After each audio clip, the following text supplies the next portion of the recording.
بسم اللہ الرحمن الرحیم۔ کوئی شخص اس جہاں میں پرسکون نہیں، کوئی اس لیے پریشان ہے کہ اس کے پاس دولت نہیں، کوئی اس لیے پریشان ہے کہ اس کے پاس رہنے کو عمدہ گھر نہیں، کوئی دنیاوی عشائش و آرام کا سامان چاہتا ہے اور کسی کے پاس سونا ہے، فیکٹریاں ہیں، دکانیں ہیں۔ اس حالت میں بھی وہ پریشان ہے کہ اس کی تجارت کو کوئی نقصان نہ آ جائے۔ کوئی اولاد نہ ہونے کے سبب پریشان ہے تو کوئی اولاد ہے لیکن اس کی نافرمانی کے سبب پریشان ہے، اور اپنے آپ کو سکون پہنچانے کے لیے نیند کی گولیاں کھاتا ہے، چند لمحے آرام کرتا ہے، آنکھ کھلتی ہے تو پریشانی، حیرانی، سرگردانی، قلبی بے سکونی، فکر اور غم اس پر مسلط ہوتا ہے۔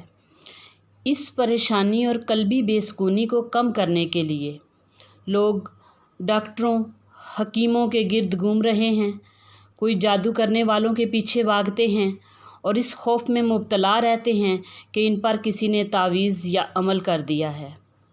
کچھ لوگ پریشانی کم کرنے کے لیے بے جا موبائل فون، انٹرنیٹ کا استعمال کرتے ہیں، ڈرامے، فلمیں دیکھتے ہیں، گانے سنتے ہیں، سینما گھروں میں جاتے ہیں، کچھ لوگ رسالے اور ناول پڑھتے ہیں، لیکن یہ سب کچھ کرنے کے باوجود غمگین، پریشان اور حیران ہیں، سکون میسر نہیں ہے۔ کبھی ہم نے سوچا کہ ہماری پریشانی اور بے سکونی کی وجہ کیا ہے؟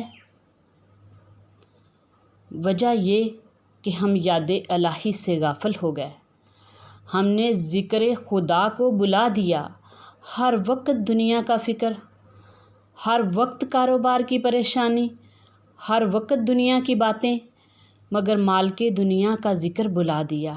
پھر اللہ تعالیٰ کی طرف سے یہ وعید آئی، اللہ تعالیٰ نے فرمایا تو جو میرے ذکر سے منہ موڑے گا پس بے شک میں اس کی زندگی کو تنگ کر دوں گا۔ حاضرین محفل، اللہ تعالیٰ نے فرمایا میں نے تجھے اے انسان اتنی نعمتیں دی، اگر تو ان نعمتوں کا شمار کرنا چاہو تو شمار نہیں کر سکتے۔ پھر سورۃ رحمان میں ارشاد فرمایا تو اپنے رب کی کون کون سی نعمتوں کو جٹلاؤ گے؟ پھر اتنی نعمتیں استعمال کرنے کے باوجود اگر ذکر اللہ سے منہ موڑے اور حی علی الصلاۃ اور حی علی الفلاح کی پکار پر لبیک نہ کہیں اور سکون قلب ڈھونڈے تو کیسے میسر آئے گا؟ اگر سکون قلب چاہیے، آئیے مل کر اللہ رب العالمین کی مقدس کتاب سے سوال کریں، وہ کتاب جو ساری کائنات کے لیے پیغام رحمت ہے، جس کی رہنمائی دکھیوں کے دل میں سکون ڈالتی ہے، بے قرار دل جس سے سکون حاصل کرتے ہیں، جس سے اہل ایمان کے سینے روشن ہیں، جس کی چمک سے ہمارے دل منور ہیں۔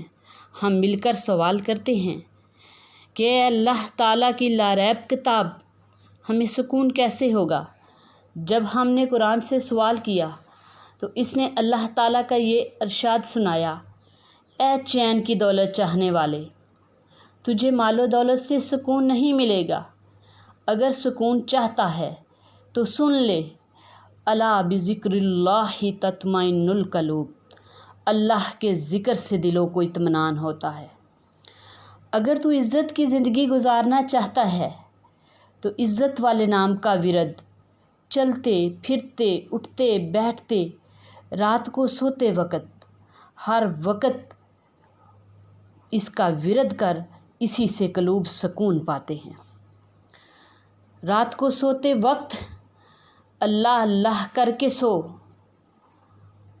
رات کو سوتے وقت اللہ اللہ کر کے سو، شاید اٹھے نہ اٹھے صبح کو۔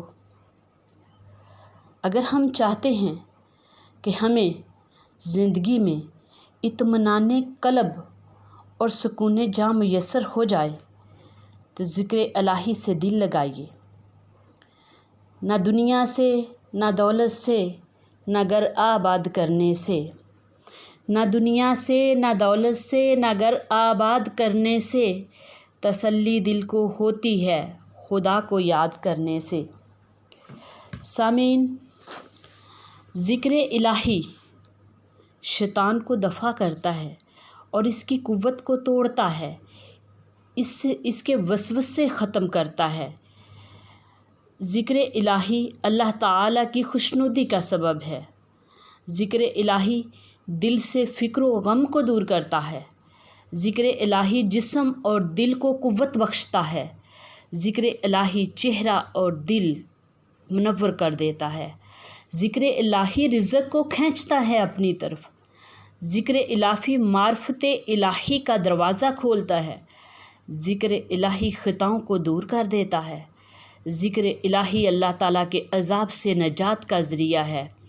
ذکر الہی کا نور دنیا میں بھی ساتھ رہتا ہے، قبر میں بھی ساتھ رہتا ہے اور پرصراط میں بھی آگے آگے ہوگا۔ ذکر الہی شکر کی جڑ ہے۔ جو اللہ تعالیٰ کا ذکر نہیں کرتے وہ اللہ تعالیٰ کا شکر بھی ادا نہیں کرتے۔ ذکر الہی ہی قلبی سکون کا علاج ہے۔ اللہ تعالیٰ ہمیں کثرت سے ذکر الہی کرنے کی توفیق عطا فرمائے۔ آمین یا رب العالمین۔